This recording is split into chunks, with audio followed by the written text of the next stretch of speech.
All right, gonna get started on this 2171 shortly. List of disclaimers before I get into this at all. I don't usually do anything other than mild work to use saws.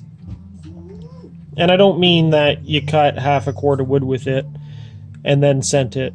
I mean stuff that's got some running hours on it. Let's say 100 hours.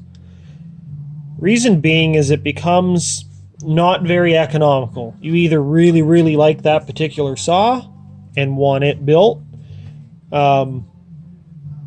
whatever the case is, there's costs involved with making a performance build reliable after it's got hours on it.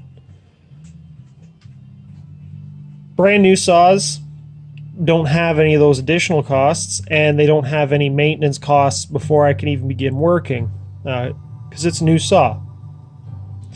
So what has to be considered is what's going to wear on this within the first 150 hours, and can I ask those components to put up with additional stresses.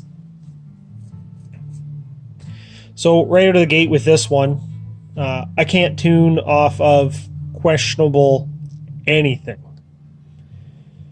So before I even get to doing work on this saw, it's going to get fuel filter, pickup line, carb kit, plug, typical stuff. Going to pull the muffler off it and inspect it. Likely remove the spark arrestor for tuning purposes.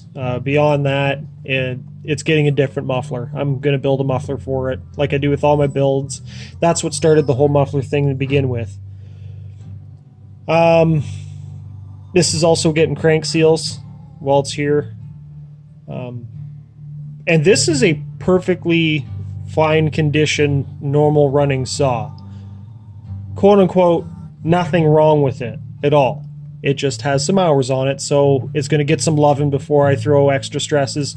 Or I should probably say different stresses, not necessarily extra. Because everyone has this concept that porting saws becomes hard on the saw, shortens its lifespan. While we go through this, I'm going to touch on some things as to why that's not the case, or at least it's not with stuff that I build.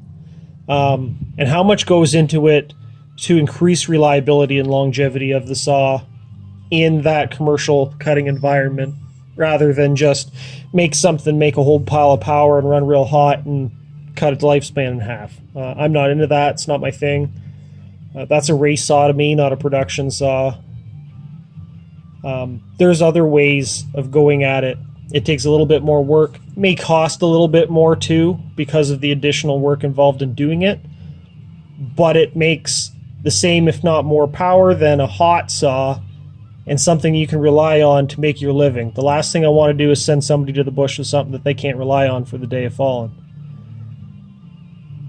That being said, there's going to be lots of editing, lots of images in this deal. I'll document it as best as I can, probably write up some things on the group page as we go through here, and the video content will be on YouTube, and we'll go from there.